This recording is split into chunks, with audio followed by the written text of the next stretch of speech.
Welcome back to another edition of Ringside Chats. Today, I am joined by Caine Carter.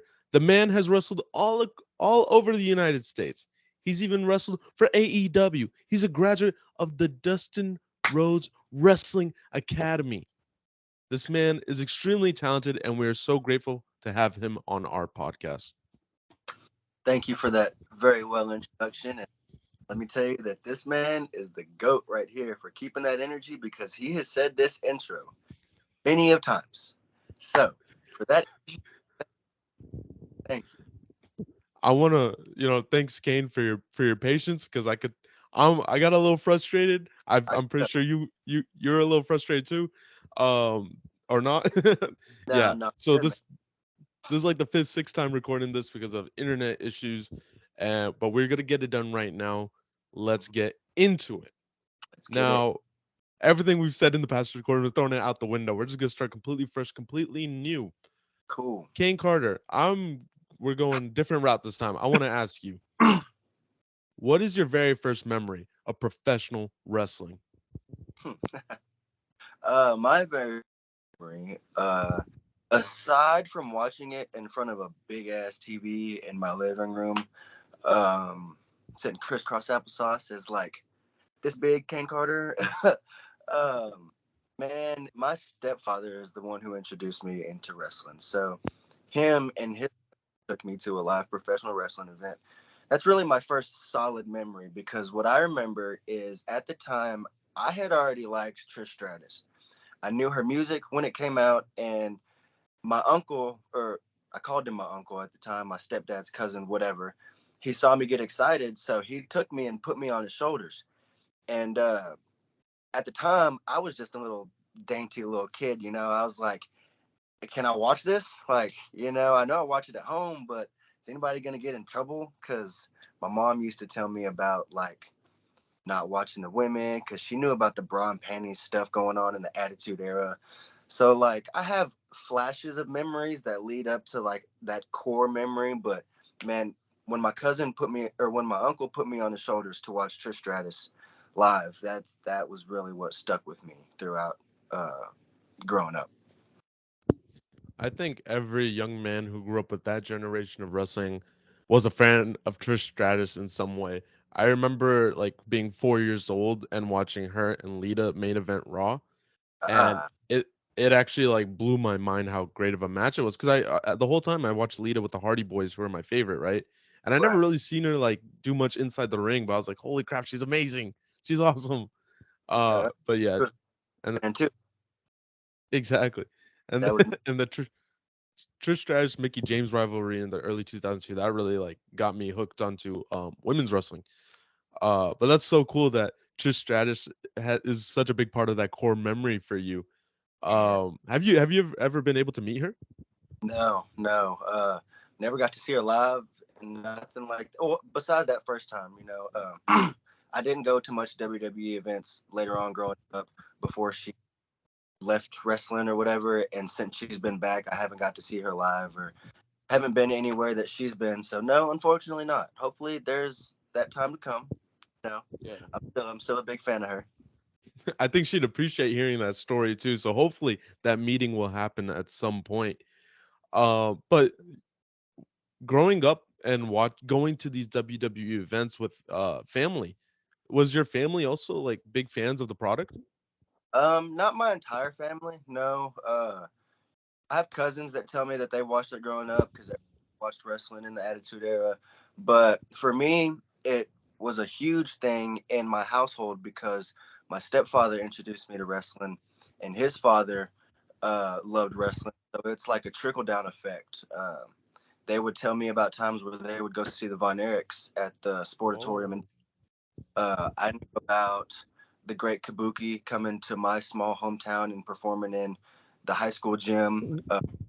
So it wasn't like a big family thing, but it was personal for me, my stepdad, and my grandfather because we all loved it together. That's such a cool thing that your stepdad was able to pass that down to you.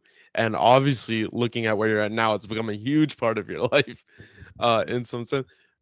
Was that a constant thing in your life, wrestling, or did you eventually kind of like fall off the product? I know, like most guys like myself, I kind of fell off the product when I was like 11 and got back into it when I was 19. Was it a consistent thing for you, or did it was it a drop off? It was a drop off for sure. I remember hearing the whispers about wrestling being fake and this and that, but I didn't understand what they meant by fake. I was like, there's no way it's fake. Whenever you're getting picked up and slammed, there's blood. These dudes are getting whacked in the head with the chair. I didn't understand what they meant by fake. So it eventually did fizzle out, and that was around the time UFC was getting real popular in the early 2000s, 2010s, whatever. So, like any other teen, I merged over to watching the UFC. We've previously touched about my past and some of the activities I got into getting me in trouble. So once that started, snowballing, wrestling was just a thing of the past. Until a later point in my life when it reflourished to me. And like you said, we kind of talked a little bit in the failed recording, so I want the fans at home to be able to hear about it. You kind of had a troubled upbringing, getting into trouble here and there, and not really being on a path of progression, you could say. Could you tell the fans at home how you kind of got started in that kind of lifestyle? Um, well, to be transparent, I know I've said this to you, but I didn't have a troubled upbringing. Uh, like I said, my stepfather married my mom when I was 2, yada, yada, yada. I never had to worry about where the next meal on my plate was coming from or if the lights or the water was going to get turned off. I had a very stable, loving home, loving family. All my troubles that I got into were because I got into them. I wanted to grow up way faster than what I should have. And what started that, I think, is just being around the wrong crowd. And I had already had friends that were growing up faster than me here and there, but I was friends with everybody. So that was granted to happen like that. Whenever I failed the seventh grade, is whenever my peers outgrew me, I started to feel more grown than my seventh grade peers because I was older. So in turn, I started holding or hanging out with the maturer kids of that age and even kids older than me, just the more mature. And I'm an all or nothing guy. So whenever I got into that lifestyle, it was just, I was in the fast lane. And I'm sure there's some people who will end up listening to this who have found themselves in similar situations where they're not around the right crowd and they're starting to dabble into things that maybe they shouldn't. Could you kind of go into what you were getting into, and eventually we'll get into how you eventually got out of that? Yeah, man, it started off just petty stealing and wanting to be cool. So, smoking cigarettes and, drinking just whatever alcohol I could get my hands on. Eventually, I started smoking weed, and that became a mainstay. And basically, the only reason I would get in trouble growing up. Like I said before, I'm from a small town in Texas, predominantly white. So growing up as half white, half black. I would go to juvenile for small amounts of weed, you know, amounts that now are just tickets. So it started off with just small things that just snowballed. And my parents always called me a leader. But whenever they would lecture me, they would say that I was being a follower in this kind of crowd. Well, I never believed that because I was doing these things and also influencing other people. Not bragging or anything about that, but I wasn't following anybody. I was doing things that I wanted to dabble in, and I just it took off from being small petty thefts to actually stealing and wanting to look cool smoking cigarettes to smoking weed every day and stuff like that as just a young teenager. So just it's all about what I had to do or had to be influenced by, and maybe at times I wasn't a leader, I was a follower, but you also got to take responsibility for your, I believe. And like I mentioned in the previous times, that one of the most beautiful things a person can do is hear the struggles of others and how they got out of it. What was the process? What was the moment where like I need to get out of this?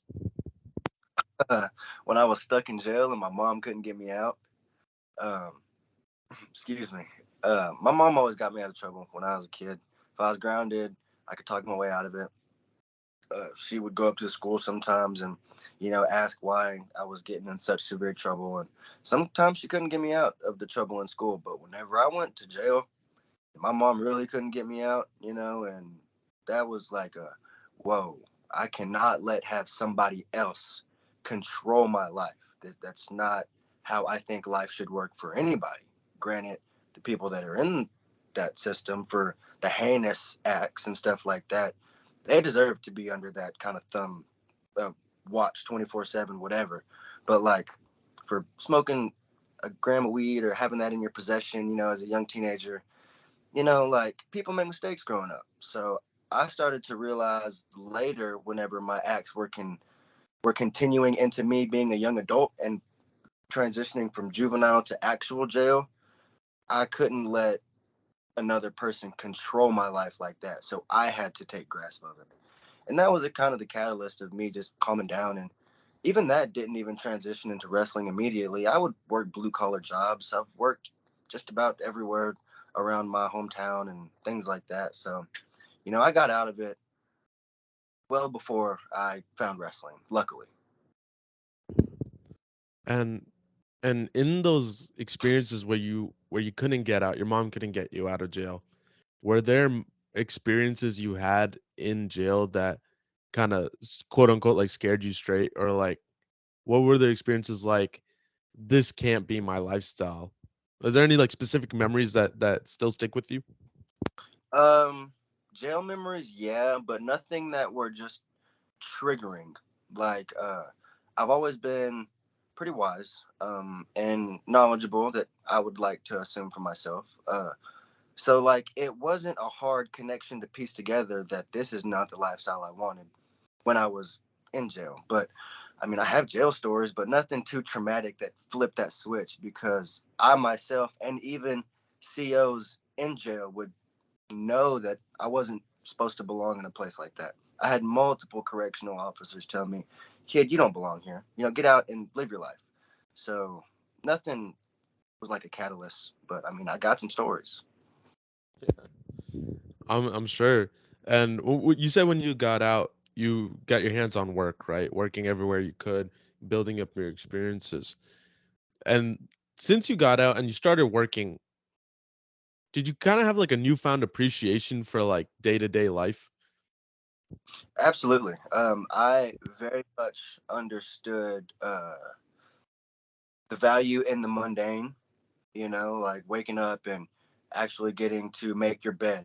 It gives you a sense of responsibility. Once you start to get into a morning routine of washing your face every day and drinking some coffee and that self care, yeah, I really did, and going to work, I found an appreciation for not a blue collar lifestyle, because I hate manual labor and I do not want to do that for the rest of my life, but for a sense of getting things on your own and, getting out from under the thumb of your parents or the way society wants you to live. I was working and buying what I wanted to buy, doing what I wanted to do, and, you know, living within this system that's created for us to live in. And so I did find an appreciation for the mundane things in life.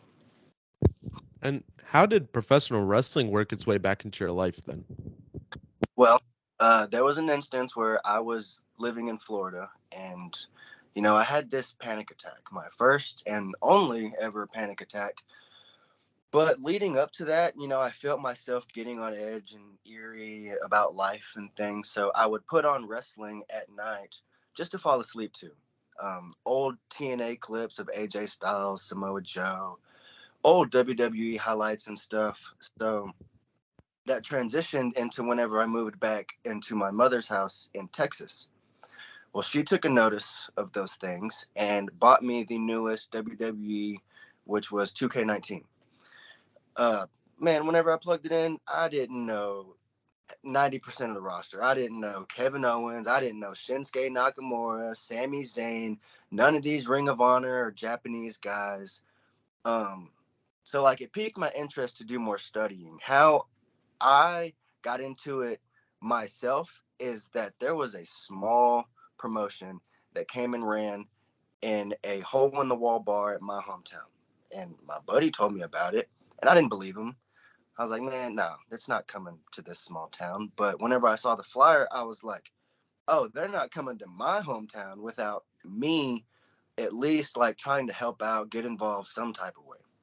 Eventually, I called him, got in contact with him. I worked security for the show. I helped them set up and tear down the ring, and then started training.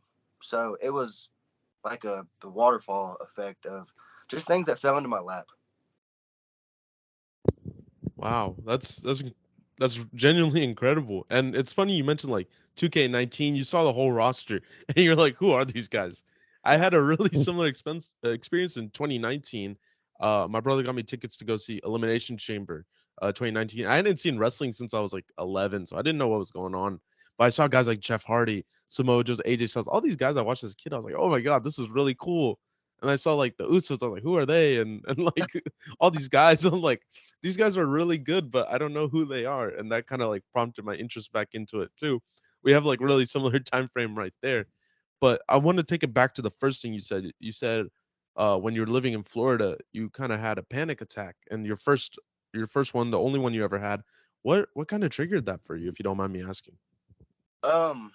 Well, the people that are listening, we previously talked about my delve into spirituality and how I kind of got influenced by, those certain things. And growing up, uh, being Christian, once you start to explore other theologies, religions, possibilities as to what this universe has to offer, it's a wormhole and it is very scary. So I exposed myself to way too much, way too fast, and it just didn't sit right with my soul. And I was very scared, like spiritually and like universally. Like I just felt like my whole world had just been rocked. So it still chokes me up kind of talking about it, but that led to me just having a full blown panic attack, and I didn't even know I was having the panic attack. I just felt like my world was just caving in, and I, I had to get a grasp on that because I didn't know why and how, but I kind of just brought it amongst myself, digging into a wormhole that I wasn't ready for. Definitely, and I actually heard on another podcast that you're on that you were also really getting into history and that you're a fan of history. That's really Yes. cool. I'm a history major myself. I'm studying history right now, trying to graduate with that. What kind of is that? The study into spirituality, did that also kind of guide you into like studying history and stuff like that? Well, it was history that led me into spirit. So they went hand in hand, but I I had heard some things about other religions and stuff that would, get my wheels spinning, but, I just pushed it aside because it was not what I grew up believing, whatever. Once I started diving into history and learning how other or not companies, countries operated, how they taught their people, and then it ultimately led into me researching more about slavery and how certain religion was used to influence and captive a lot of enslaved people. And it more or less angered me, and that's what kind of pushed me into why, and just doing more research. Like, I couldn't fathom how a religion was being used as that much of a tactic. And then it just became apparent that it's been happening for years and centuries and things like that. So it was more or less the history that I wanted to learn about that led me into the religious spirituality stuff, And I still try to study as much as I can and be as much of a sponge as I can to this day. It's something that scared me at first, but it didn't leave. That's really interesting. I would love to just one day maybe sit down and just talk history with you. That'd be pretty cool. Perfect. Um, Yeah, and we're later you're talking about how you worked security for this organization, worked on tearing down and building up the rings, and that was your first introduction to working for a wrestling company, right? Yes, absolutely. So when did you realize that I don't just want to work for I want to wrestle? Like I want to be a wrestler. Well, my initial reason for contacting them was to see how I could get into wrestling. And they said that they offer training, but if you want, this is a part of training is, showing up, helping set up, help tear down. We'll even put you in a green shirt and you can work security. They respected the fact that it was my hometown. So they didn't have any problem with me like working security, and like I said, it was a hole in the wall bar. The most you had was like a drunk father trying to impress his wife and kids, just heckling the wrestlers. So my initial reason for contacting them was for training. So, I knew immediately that, helping out and working for the company was a part of working my way in, which we call in the business paying your dues. And wrestling is obviously something that requires a huge amount of physicality. When you realized that you wanted to start training, were you already in a pretty good physical shape, or was that something you had to work yourself into? Yeah, so funny story. I mean, I have always been an athlete. Cardio has been my thing where I'm like not so good at. So like I've always had a good athletic build. How I carry it has always been troubling for me. But funny story is whenever I first started training on my very first day, um, wrestling had been so prevalent in my life that I essentially already knew how to hit the ropes. I knew how to do like basic slams and suplexes just from watching, but whenever they taught me the proper way to take a bump with my athletic background and just me, just it's not hard, I'm being taught and I'm looking at it right here. It, I did a bump on my first try, and I remember vividly. God can strike me down if I'm lying. I'm on my back after I took my very first bump, and the two trainers like look over me. And they're like, "Have you done this before, kid?" And I was like, "No." So they were like, "That was a fluke. Do it again." I took another bump, and they were like, "Okay, that's weird." Same thing with hitting the ropes. They showed me how to hit the ropes, put your arm over, whatever. I hit the ropes back and forth, back and forth. They stopped me. They were like, "No, seriously, have you done this before?" And I was like, "No, this is my first time ever in a wrestling ring." Apparently, this company had beef with another company and thought that I was sent over by this company as an already trained wrestler to spy on what this company was doing in their training session. Like it was just What? very weird experience for me on my first day. And it was honestly my first exposure into the drama of the wrestling world. My first day. That's insane. This Yeah. company thought you were spying on them because you were such a natural. Yeah, yeah, and I don't. I mean, I'm not boosting myself up. This is the right Yeah. hand to the truth, and it was crazy. But it came naturally to me because, like I said, I've been watching since I was 2 years old, and it's been such a big part of my life. That whenever I was getting into it, it just boom, I can do it, I can do it, I can do it. So this company thought you were spying on them. Where did it go from there? Did they let you keep training or yeah.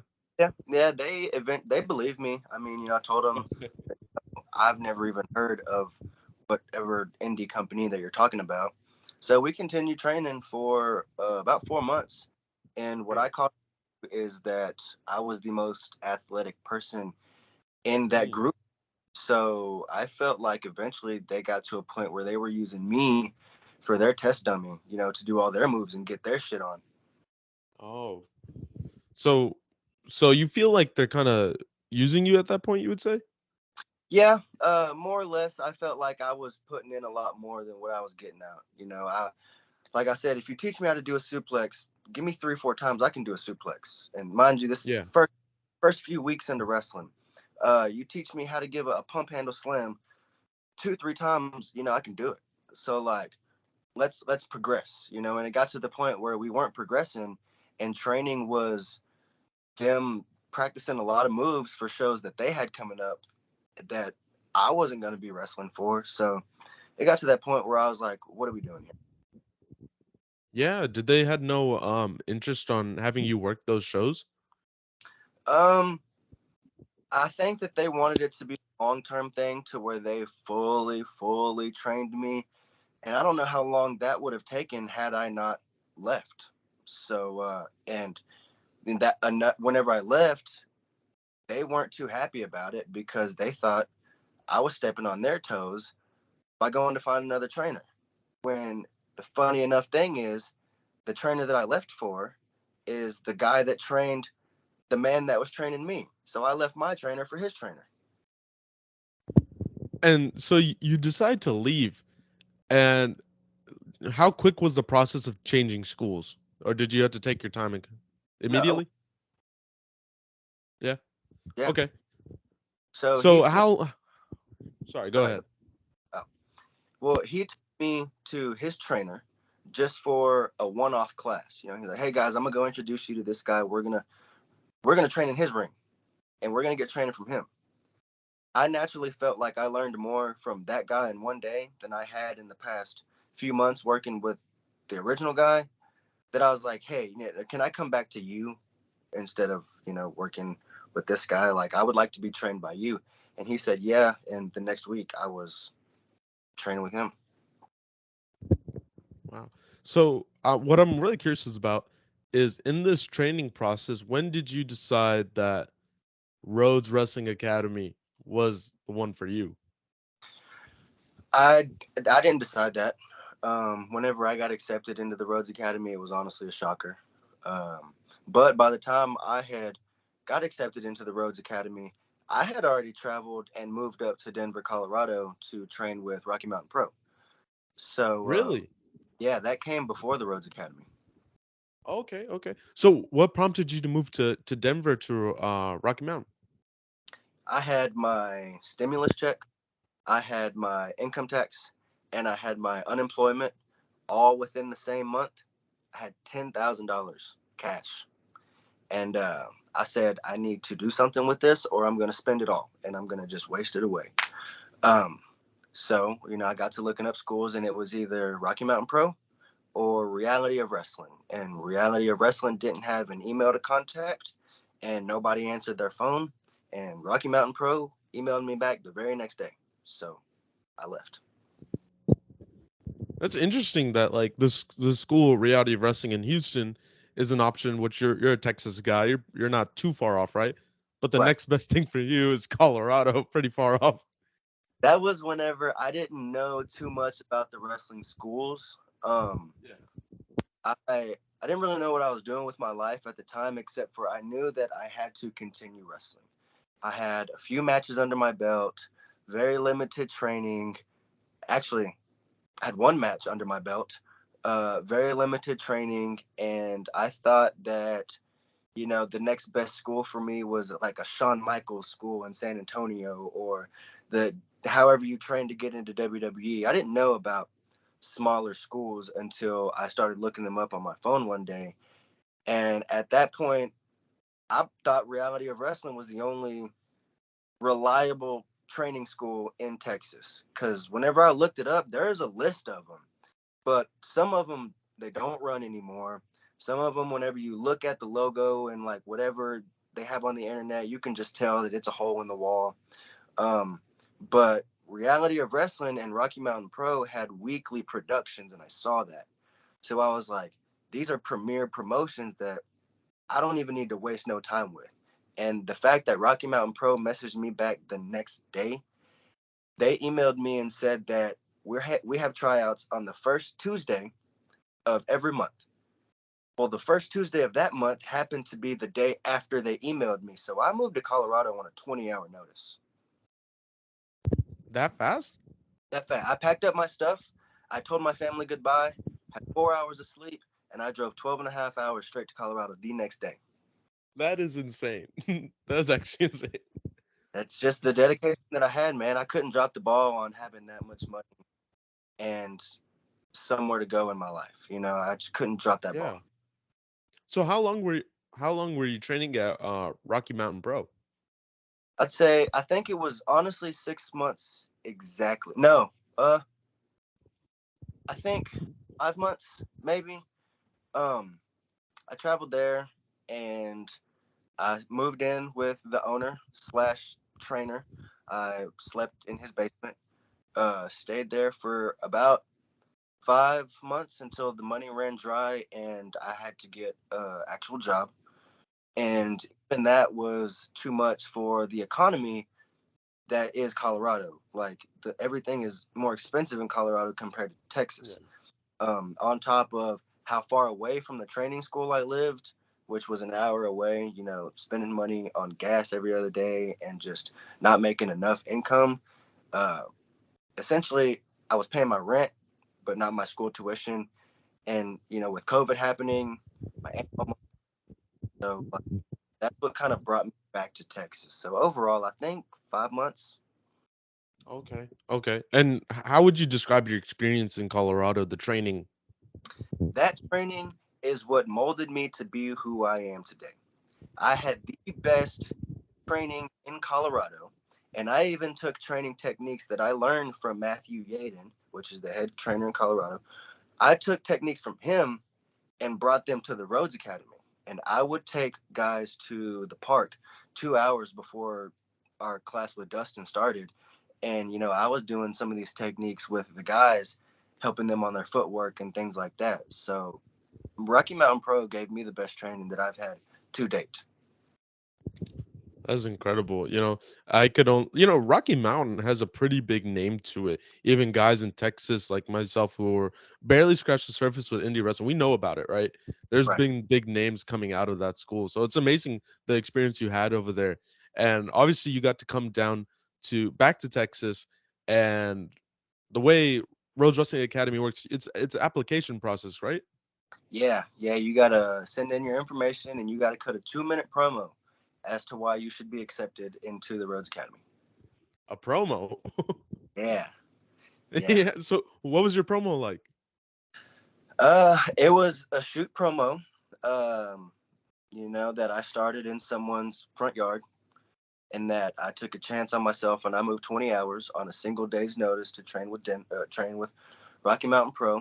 And with all these odds stacked against me and COVID and my aunt dying, I'm back in Texas and I'm the guy to select to join your school. It was a shoot promo, and I swear I recorded this promo over 200 times. I was about to ask you, was the promo natural for you, but No, no, I no. I'm still, unless you give me a live mic in front of a crowd, because I'm such like a real genuine guy. I can't set my phone up and prop myself up and then get into character and cut a promo. Like, it's not genuine to me. So that was so hard. Probably one of the hardest things. It took me 2 days, 200 tries. Um, the post about it is on my Facebook somewhere. I have a screenshot of my camera roll to where I deleted all the videos, and it said 206 deleted videos. That was one of the hardest things. And promos still to this day are so hard for me. So hard. What is it about the promo game that you find to be difficult for yourself? The setting. Like I said, I can't be in a room and set my phone up, and grab my title belt and then just call some dude out. Like it's not what I grew up watching. It's not genuine. If you give me a live mic in the ring, I can cut a promo. It'll be half-assed, compared to a good guy who can cut an amazing promo. But I mean, you put the camera on me after a match when I'm walking back through the curtain. I'll have some shit to say, because it's all genuine in that moment. I'm still real, reeling off the adrenaline from the crowd and things like that. Like, just the act of preparing for the promo, it I don't know, it doesn't sit well with me. So Yeah, as someone who doesn't wrestle, could you explain, like in a wrestling school, is a promo something that gets worked on and practiced? yeah, yeah. So promo classes were the hardest for me because it's one thing cutting a promo in front of an arena and you can look around and you can skim the crowd. In promo class, you're with your peers and they're watching you and you're maybe in front of 10, 15 students and your coach. So it's promo classes are very hard if you're not experienced in being very outspoken. and in the previous records we were talking about how you get to work heel, and you're an amazing heel, you know. So it's funny that like we talk about maybe the promo ability for you isn't the easiest thing to come to, but you're still able to get that heat from the crowd. You don't need to grab really the stick to do it. You know, you're really great at getting that attention. Like I said, that's genuine, man. I can sit and talk crap about, how I am in a literal shed in the back of a dead end alley in West Houston, and I've wrestled for AEW Dark at Universal Studios.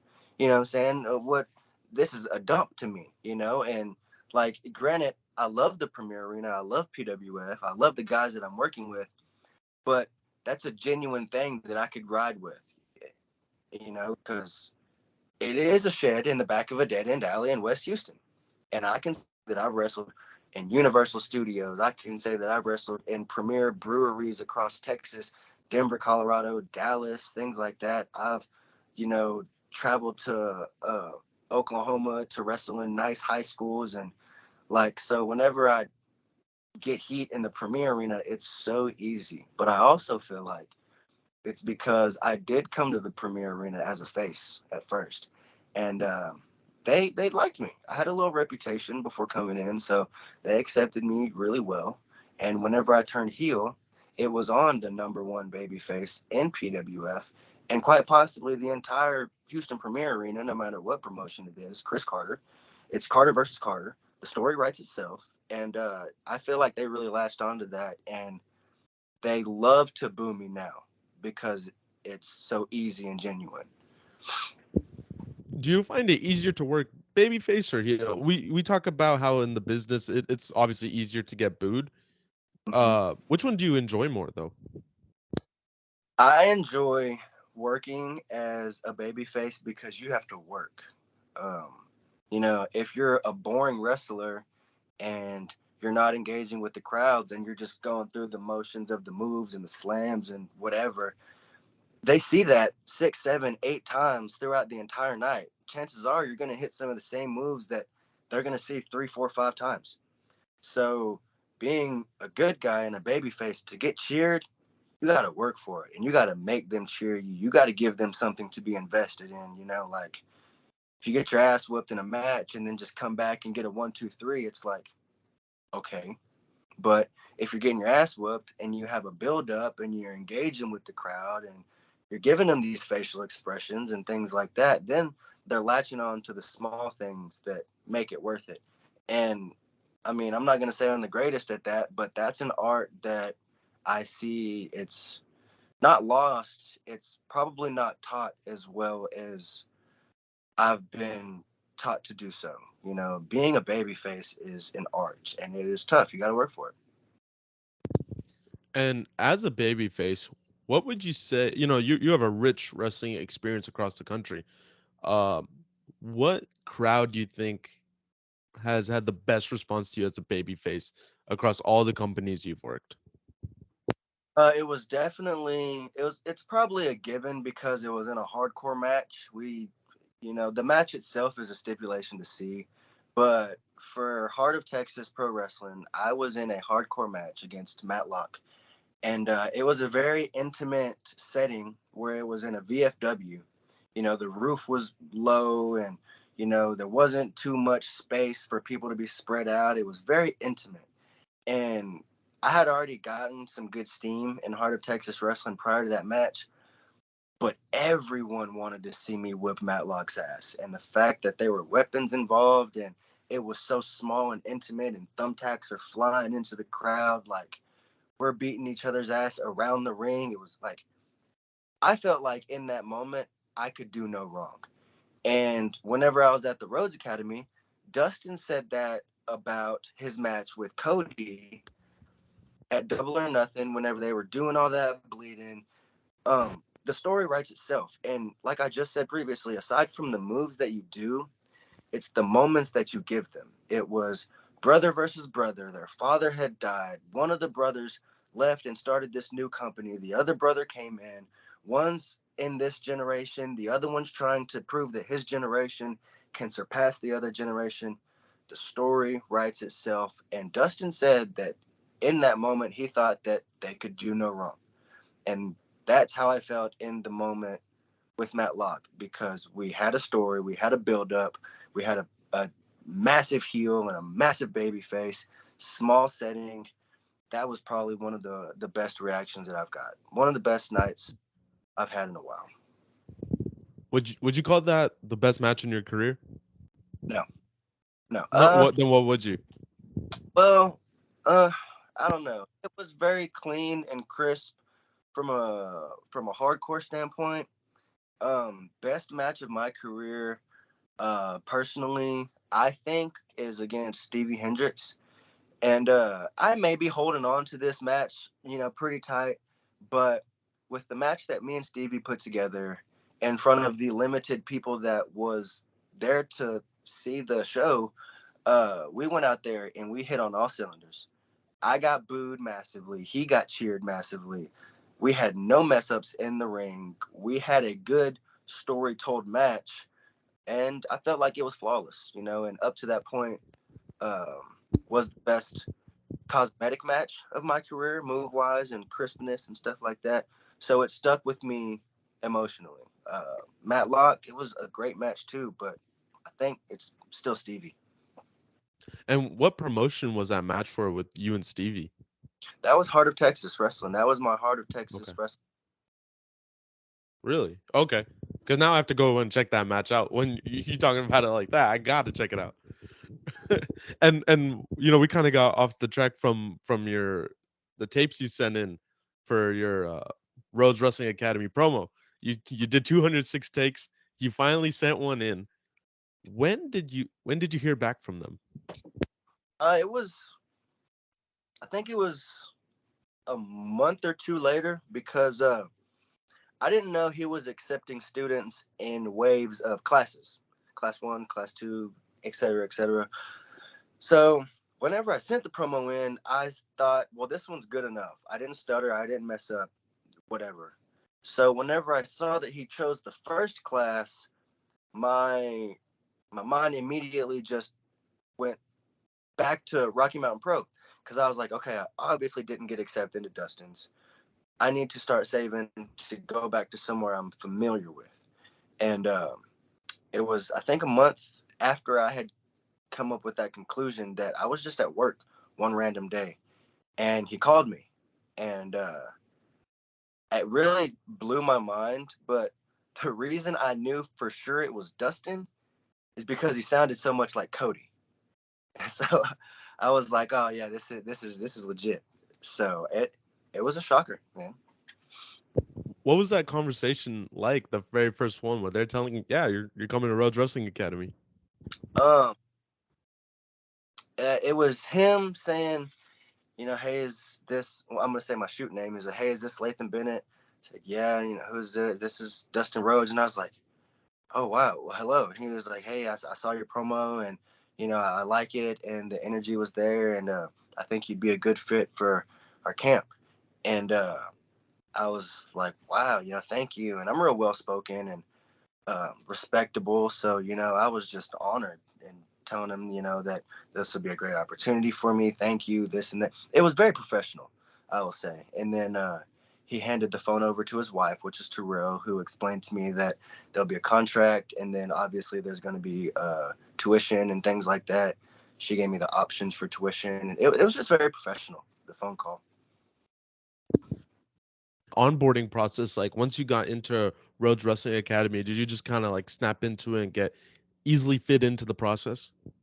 So they looked out for us a lot. They had this really well planned out, and they put all the members who got accepted into the third class into a Discord chat. And so, uh, and this was months prior to our third class starting. So she said, "Hey guys, we're bringing in kids from all across the country," and there was even one guy who flew from England to join our class. So they were like, "Y'all get to know each other. We do recommend that y'all get some Airbnbs. We can send you some recommendations for such. Any jobs that you guys get on your, because it's a 3 month class. Any jobs that you guys get down here, be sure to send to your classmates. This is going to be a family thing. This is a team ordeal." So a few of us got houses together in Airbnbs. Uh, a lot of us found work.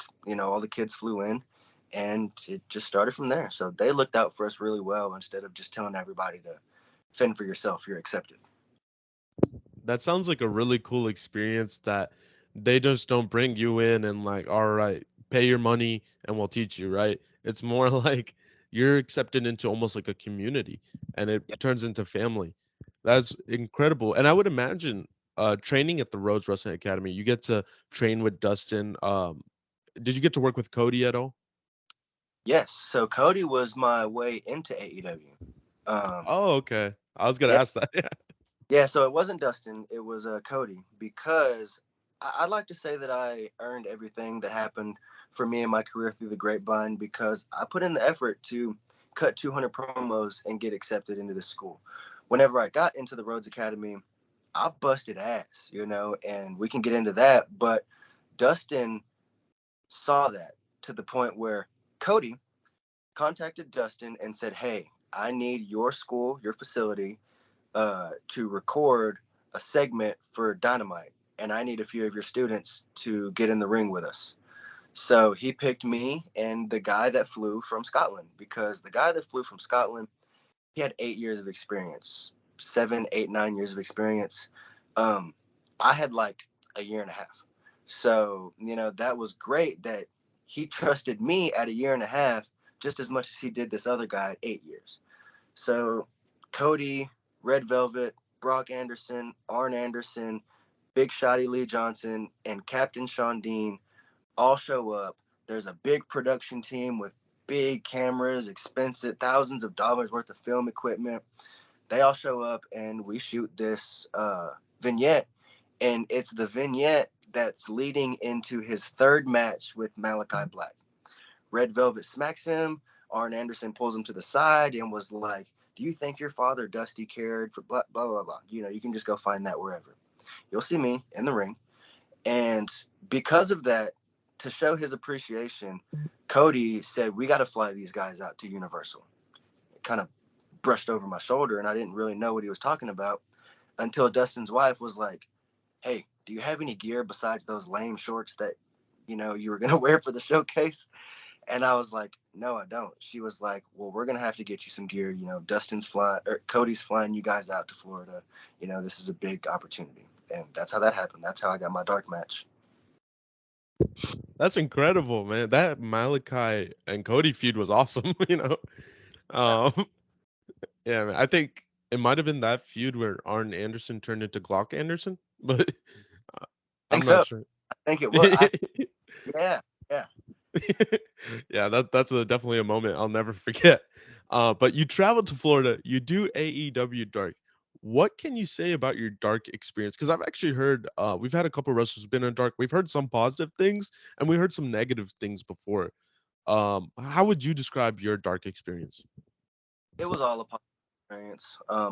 I got. Yeah, I'm a year and a half into my career. I'm getting flown out by what is potentially in the runner-ups to be the number one company in the world. You know, so as far as I'm concerned, my dreams are coming true in this one instance. I know it's not going to be forever, so I'm living it up. You know what I'm saying? Dustin gets a rental.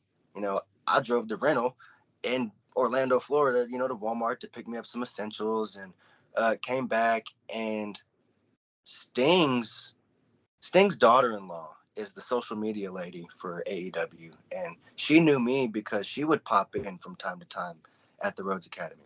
So she said, "Hey, after, because we got flown in, if I'm not mistaken, on a Tuesday. We stayed Wednesday. Dark tapings were Thursday and Friday. Flew back Saturday. I think that was the way of the week. Um, so Tuesday, I'm in the lobby. I'm having a shot at the bar, and Sting's daughter-in-law, who recognized me, I say hey, and she says, "Hey, how you doing?" Whatever. She says, "After Dynamite, we're gonna come down here and have some drinks. I'll introduce you to some of the guys." So I'm like, "Yo, I'm not missing this opportunity." We go to Dynamite. It was Dustin Rhodes versus Bryan Danielson. That was, I think, main event that night. Fuck, phenomenal time, man. I'm on a high. I get back, I meet up with her and her friend. in the lobby. I talked to uh, Scorpio Sky, John Silver. I talked to Sammy Guevara, Matt Hardy. We're all just in the lobby hanging out. Scorpio Sky's watching the Lakers game. He's a true Lakers fan. Um, 11 o'clock rolls around. Cody is getting out of the elevator. So I make it a point to be respectful and go up to Cody and say, "Hey, thank you for bringing me out here. This is an opportunity of a lifetime. This is great. Thank you. I'm so excited." He said, "Hey, man, I hope you're having fun. Get ready for dark. We got some tapings and let's do it." I said, "All right." Not even 15, not even 15 minutes later, I get a text from Dustin. And he says, "Hey, man, some pretty important people are seeing you down there at the lobby drinking. You might want to wrap it up." Because, I mean, I had a beer in front of me. So Cody was just looking out, doing his job. He was responsible for flying us out. And, he couldn't afford to have me be the guy, to do something stupid. Granted, I wasn't. I just having a few beers with the guys and, just being quiet, listening, having the time of my life. And, that was the only weird experience of it, but I can't be mad about it. It's Cody doing his job, looking out for one of his brother students. So, I respectfully said my goodnights and finished my beer, went up to my hotel room and went to sleep. That- that's a really great story right there, and it's cool that you got to meet all these guys, John Silver, guys like Matt Hardy. Did you get to talk get any good advice for them for Dark or in general? No, I would say that when I saw Sammy Guevara, it was before that night. So we talked in the lobby previously, and he told me just to make the best of it, have fun. Congratulations, just being cool. But whenever I was hanging out with the guys, it was after a Dynamite show. Some of these guys had matches, and some of these guys were having drinks. And like I said, Scorpio Sky was watching the Lakers game. I was being quiet. I was just sitting, chilling in the mix, waiting to be spoke to. Uh, Matt Hardy came over and asked about his shirt. He was like, "Does anybody know what kind of shirt I'm wearing?" And no one knew, but it was a Game of Thrones shirt. So it was cool, chill time for everybody. Nothing work related. All right, all right. And it's interesting you mentioned Scorpio Sky being a huge Laker fans. I never knew why his TNT championship was purple and yellow, and now I guess I do. Yeah, Yeah. man. It used to come out in the Lakers jersey. Even his Titantron video, it has like Laker highlights on it. Yeah. So, now onto your actual AEW Dark match. What would you say about the match itself? It was a squash, but it was fun. I tag teamed and wrestled Bear Country, and it's Bear Country. There's nothing I can do against those guys. So we called a fun little match where um, came in, took some moves, got to talk or whatever, and that was that. Rick Knox was the referee, and he was in our ears, about selling and are you guys okay? You're doing great, and it was the most that I've heard in a wrestling match, and it was from Rick Knox being vocal, and I was like, oh, these guys really do talk to each other, because the match is predetermined it's memorized in my head.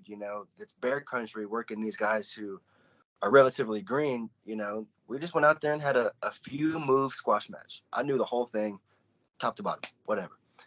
But for him to just be so vocal within those few minutes, it gave me a sense of like what professionalism really is. Would you say, like, on your whole experience in the Indies circuit, you don't really hear the ref talk that much?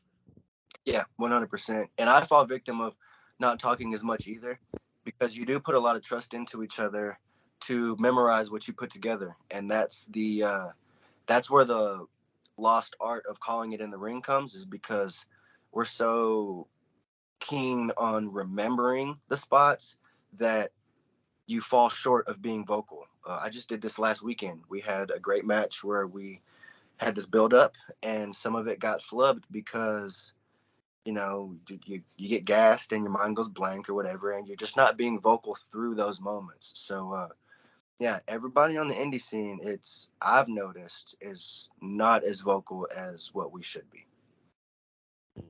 That's a really interesting point.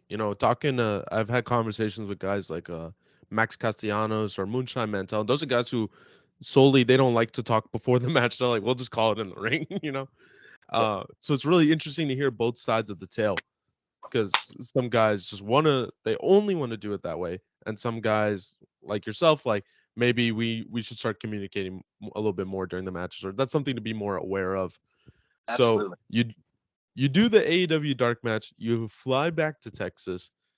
How would you describe the training style of Dustin Rhodes and whatever goes on at the Rhodes Wrestling Academy? Basics. It's just the basics, man. 3 months of bumps, running the ropes, scoop slams, sidewalk slams, suplexes. Uh, Eventually, he puts the showcase together as to who he wants to wrestle, and then you start training to put a match together. And if you're experienced, you're allowed to do more advanced things. Like I was the only person in the Rhodes Academy to practice a Phoenix Splash. So I mean, once you get the trust of working with Dustin, he'll allow you to do some things that he knows you can do, but you're gonna have to show him that you can do it because his class is just 3 months of basics. So 3 months and then it's graduation time, right? 3 months, showcase, graduation, you're out of there. Oh, okay. That's relatively fast for wrestling school, Yeah. Most schools won't have you graduate till 1 or 2 years in. That's pretty impressive.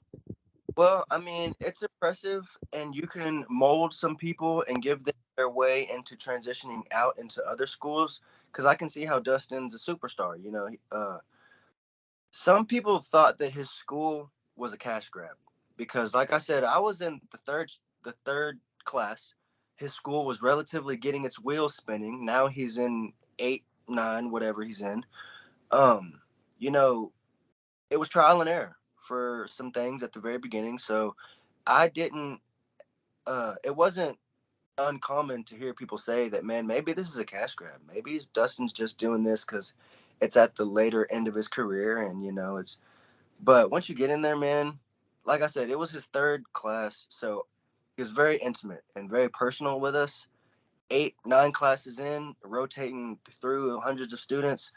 I don't know how much personal he's getting. I don't know how lax he's getting. I know he's had some things go on in his personal life, but for us, for me personally, it didn't seem like a cash grab. It seemed like his heart was really into this, and that's just my personal experience. All right, all right. That's I've also heard that from some people that like maybe Rhodes Wrestling Academy, it's really quick, it's really fast. But talking to some of the people who are there right now, they love it. They're saying there's no one they'd rather be trained by. So that speaks a lot to the testament of that wrestling school. But I was wondering if we could do a little bit of some rapid fire questions right now. I just want to hit you with some questions. You give me your answer. Feel free to explain a little bit more on your answer if you like. If not, just hit it. Ready? Love it. I love it. Let's go. Okay, okay. Favorite promotion you've worked for? WAW. That's Waco's Association of Wrestling. Why was that the best one? Because it's close to home. My family can come watch me.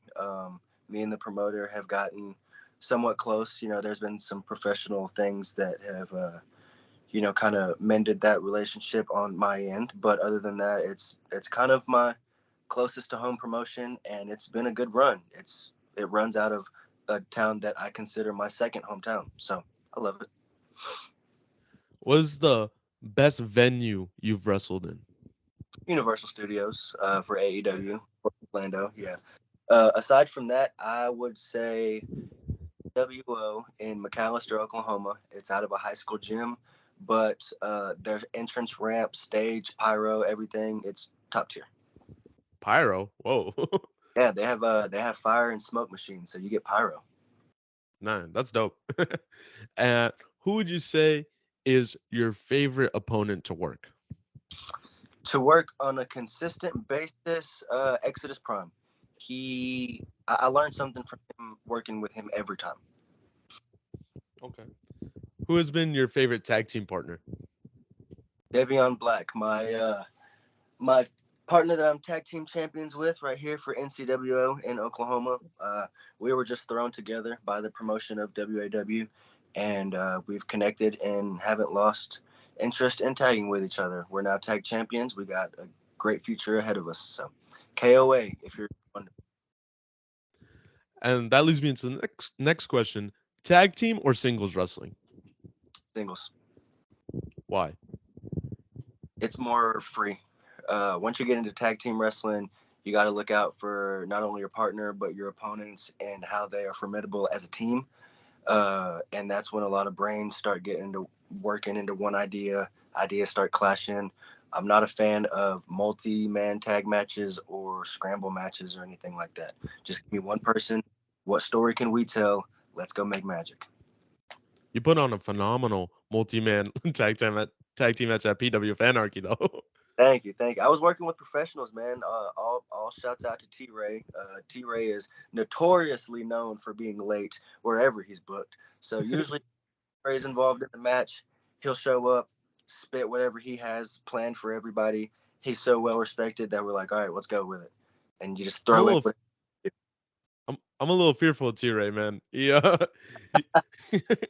he chopped Chris Carter right in front of me, and I was just like, "Oh my god!" And they Oh, like threw him into piles of chairs, and I was like, "Okay." yeah, he's not one to cross, but if you know him on a personal level, like I do, because I am in affection of his, Yeah. uh, great leader, a great leader. Okay. Who is the hardest hitting opponent you've had? I don't know. I like it. I like it snug. I like it kind of stiff. Chris Carter has busted me open a few times, but that's because he like does like back enziguri kicks and fucking spinning this. Excuse my language, but so like whatever. Like No, go ahead. he throws his body around, so he's not keen on whiffing any strikes. He'll lay them into you. Definitely, he's killing it in Mexico right now. Uh, Yeah, yeah, definitely. Um, who is the future dream promotion for you? to work with or Yes. uh, ooh, uh, on the indie circuit or just in general. Let's do both. On the indie circuit, probably House of Glory Wrestling or GCW, just because of their national exposure. Um, I'm thinking there was one more, but on a worldwide level, it's definitely New Japan. Oh, dang. Let's. If you're going to New Japan, who's the dream opponent in New Japan? I mean, if Kenny Omega comes back, Kenny, but if anything else, Kota Ibushi. Who's a guy you've seen? We're a Houston, Texas-based wrestling podcast. So, who in the Texas wrestling scene has impressed you the most? Man, it's a guy who's getting national exposure right now, and that's Brian Keith. I I keep saying this dude is champion everywhere. Man, whenever I first broke into the Texas indie scene, he just hit 100 days as new Texas Pro Champion. Now he's pushing like 500 or something like that, and he was honestly an inspiration of mine whenever I first got into the indie scene. I love BK, and he's. If you're gonna ask this question later, I'm gonna answer it right now. He is my dream indie opponent. It's Brian Keith. There we go. That's the answer right there. Yep. uh, yeah, I think this Saturday, July 22nd, he'll be defending that new Texas Pro Championship against Rocky Romero. So that's gonna Yeah, be killer. I am actually on that card representing WAW. Yes, sir. I will be there. Hopefully we can run into each other and I can thank you personally for this podcast. Absolutely. But lastly, I would say what's the your favorite stipulation match you've been in? A ladder match. Um, Both ladder matches that I've been in have been the best ladder matches in that promotion. So ladder matches, I love them. What ladder matches were they specifically? Who were you facing? I was in the Summer Spectacular show of America's Academy of Pro Wrestling (AAPW) in Austin, Texas, last year. Not the 2023 one, 2022. It was myself and my former partner Alec Bullsdale against Houston Hendricks, who is killing it right now. And Such a young stud. oh, I know he's great. I love Houston, and I mess Yeah. with him that I can. Uh, it in Bullsdale versus Houston and his former partner Maxwell Wentworth, and they were tag team Yeah. champions. It was the ladder match for their tag team championship match. Them boys got the best of us. Salute to them. But then second one was that PWF Ascension. It was the Ascension ladder match, and they were pretty they were onto us about, these last two Ascension ladder matches sucked. So, put it on for this one. And after Ascension 3, they said that was the best Ascension ladder match that they've had. So, gotta love it. That's incredible. Caine Carter, thank you so much for being on the Restless podcast. I know we had a lot of technical difficulties in the beginning, but we stuck through and we got it done. If there's anything that you can tell the listeners at home, you have the floor.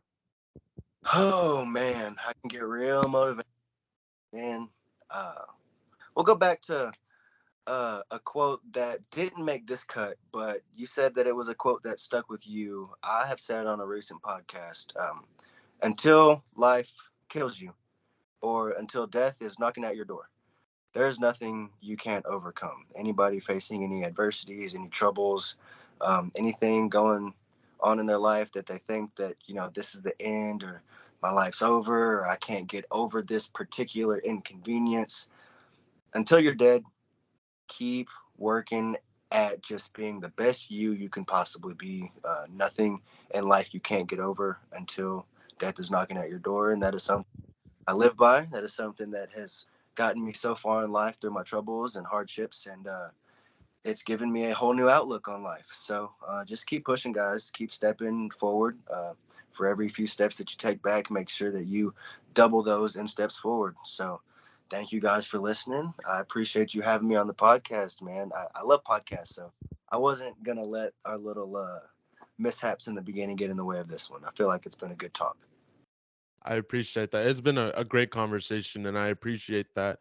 Again, a big thank you to Mr. Caine Carter. I'll be putting all the links to his socials in the bio below or in the description below. So make sure to go check him out and go see him at Texas Indie Showcase. This might be coming out afterwards, so watch the match on YouTube for sure.